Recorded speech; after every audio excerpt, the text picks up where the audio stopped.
Muy buenas, hoy intentaré resolver todas vuestras dudas acerca de la mala postura. En el vídeo de hoy veremos que ni es tan importante ni es tan mala.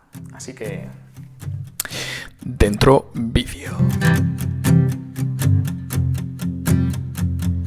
Durante mucho tiempo se ha creído que la mala postura era el origen de muchos males. Tanto era así que a lo largo de nuestra vida, hemos estado escuchando mensajes, avisos del tipo siéntate bien, ponte tieso, ponte derecho, seguido de un si no quieres que de mayor te duela la espalda. Esta cantidad de mensajes está tan arraigados en nosotros que seguramente seríais capaces de en menos de un segundo indicarme cuál de estas posturas es la correcta. Bastaría con un abrir y cerrar de ojos. Pero, ¿con qué criterio decimos que algo es correcto o incorrecto? Sobre todo porque vivimos en un mundo con más de 6.000 millones de personas, tan iguales y tan distintas a la vez. En un mundo en el que seguimos recibiendo toneladas de información y desinformación, bombardeados por internet, por redes sociales, incluso por aquí, en YouTube. Cientos de vídeos de ejercicios, estiramientos para corregir la postura. ¿Y por qué ha de ser corregida? ¿Por qué meter en la cabeza de la gente este tipo de mensajes?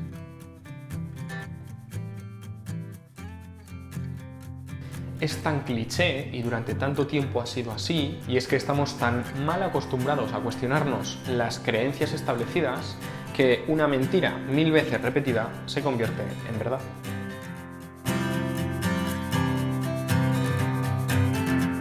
Durante años, la comunidad científica ha estado estudiando esta relación entre esos patrones posturales y el dolor de espalda. Bueno, pero antes de nada, vamos a empezar por el principio, ¿no?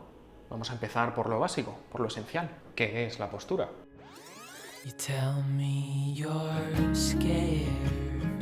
La postura no es un patrón estático, no es una posición estática, es un patrón dinámico, es un conjunto de reflejos neuromusculares, hábitos y respuestas adaptativas.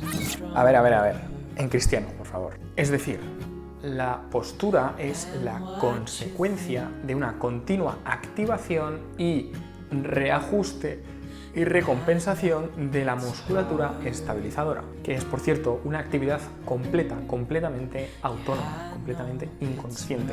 Es un complejo sistema que trabaja en contra de la gravedad, de tus hábitos, tus requerimientos físicos e incluso de tu propia anatomía. O sea, no confundamos la postura activa con la postura inconsciente o pasiva. Hoy en día es muy complicado todavía entender los profundos mecanismos que generan los patrones posturales de cada persona. Y es que, lejos de ser una suma de varias partes o un cúmulo de reflejos, la postura es un espejo, es una expresión, es un lenguaje. No es raro relacionar determinados patrones posturales a determinadas personalidades, estados de ánimo, emociones.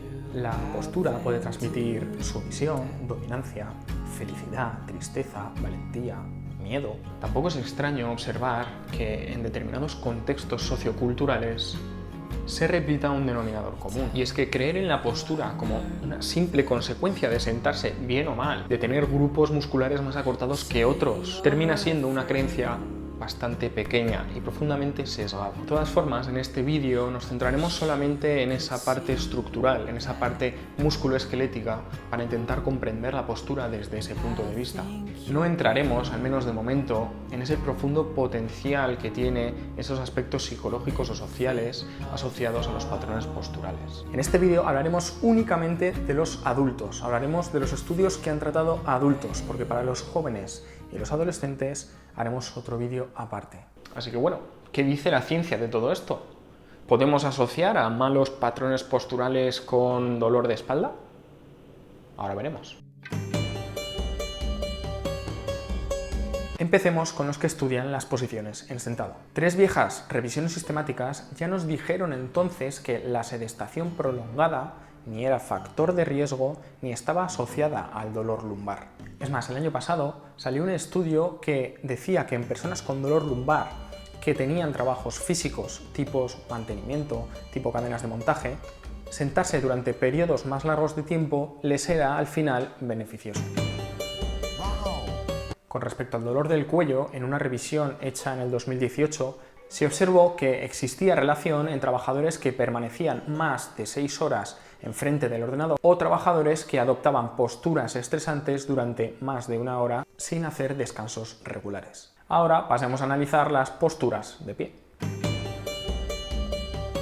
También hemos escuchado o visto alguna vez que tener la curvatura lumbar de esta u otra forma era indicativo de padecer dolor en un futuro. Que fíjate que tengo dolor de espalda y es normal porque es que tengo hiperlordosis. 3 revisiones sistemáticas bastante actuales ya nos dicen que el hecho de tener una columna lumbar con mucha curvatura no es un factor de riesgo ni está relacionado con el dolor lumbar. En cambio, el tener una columna lumbar con menos curvatura o rectificada sí que podía ser factor de riesgo o estar asociado al dolor lumbar.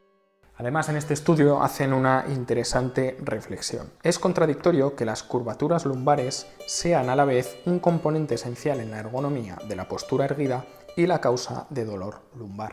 Mucha controversia, discusión y pocas conclusiones en general caen encima de la columna dorsal.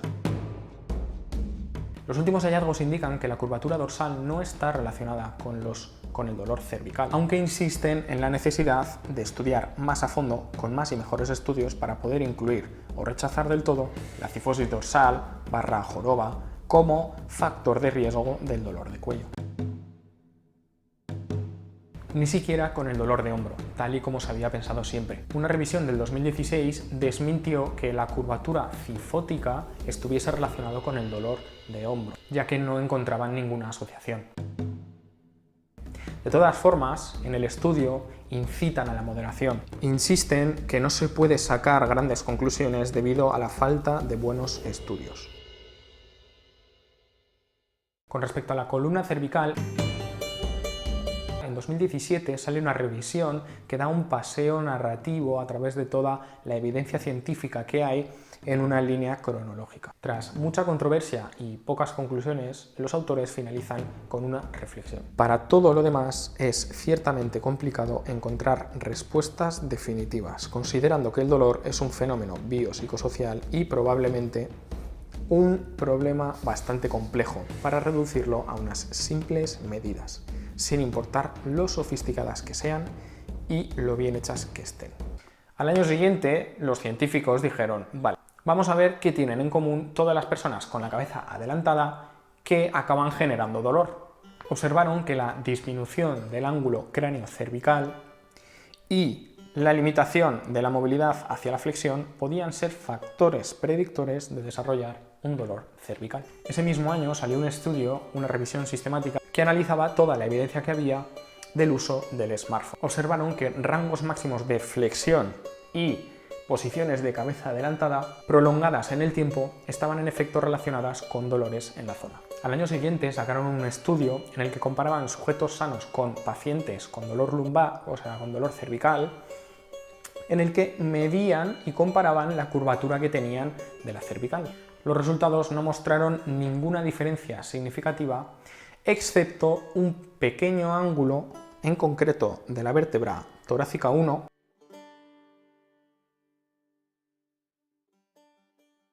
En resumen, aún hoy en día este tema sigue en continua discusión y todavía es muy pronto y hay muchas dudas como para sacar alguna conclusión certera. ¿Pero significa esto que hay que seguir demonizando a la postura? De eso nada, chato. Hasta ahora podemos decir que por lo general las malas posturas no están tan relacionadas con los dolores de espalda tal y como se venía creyendo. Es decir, imaginaros que esto de aquí es la importancia percibida que creía la gente que tenía la postura. Y realmente esta es la importancia real que tiene. No es que no sea nada, es que es mucho menos de lo que la gente pensaba. No existen buenas o malas posturas. No podemos establecer una regla o una norma general para todo el mundo. Pues no todo el mundo es igual. Todos somos distintos y cada uno de nosotros adquiriremos un patrón postural con el cual estemos más cómodos. Y ese será el que esa persona de forma inconsciente adquiera para el resto de su vida. Pero a veces el juego cambia. Cuando entran a jugar posiciones extremas en las que literalmente te pliegas y el factor tiempo, entonces las posibilidades de que acabes teniendo algún problema aumentan. Pero podemos hacer que el resultado termine siéndonos favorable. ¿Qué hay del factor tiempo? No pensaríais que lo iba a curar todo. Vivimos en un mundo en el que cada vez nos movemos menos. Hay más sedentarismo, cada vez se pasa más tiempo sentado, etcétera, etcétera, etcétera. Si lográsemos controlar cada uno de nosotros, reduciendo el tiempo que pasamos cada uno en una postura determinada, romperíamos el patrón y bastaría simplemente con movernos un poquito para que las probabilidades de desarrollar un problema se reduzcan drásticamente. Así que muévete. Adopta la postura que quieras. Ponte recto, menos recto, estírate, relájate, dóblate, déjate caer, lo que quieras. Pero haz que el tiempo juegue a tu favor. No vicies, no te mantengas quieto durante mucho rato. Aquí realmente manda el ingenio. Un buen truco, por ejemplo, que le digo yo a mis pacientes es que se pongan la alarma del móvil cada 20 minutos y que se acostumbren a moverse y a evitar estar tanto quieto de forma prolongada. Esto simplemente hasta que cojan el hábito. Ve cambiando de postura, de posición, da igual lo que sea, pero muévete.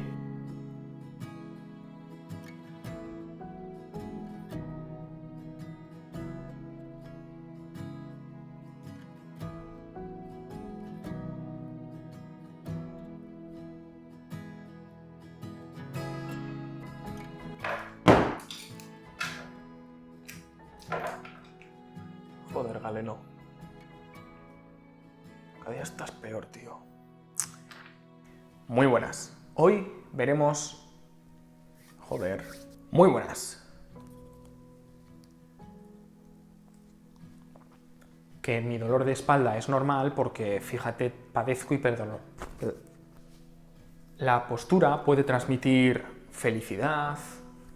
Nos dicen que tener una curva... Bien. La postura puede transmitir dominancia, sumisión, felicidad,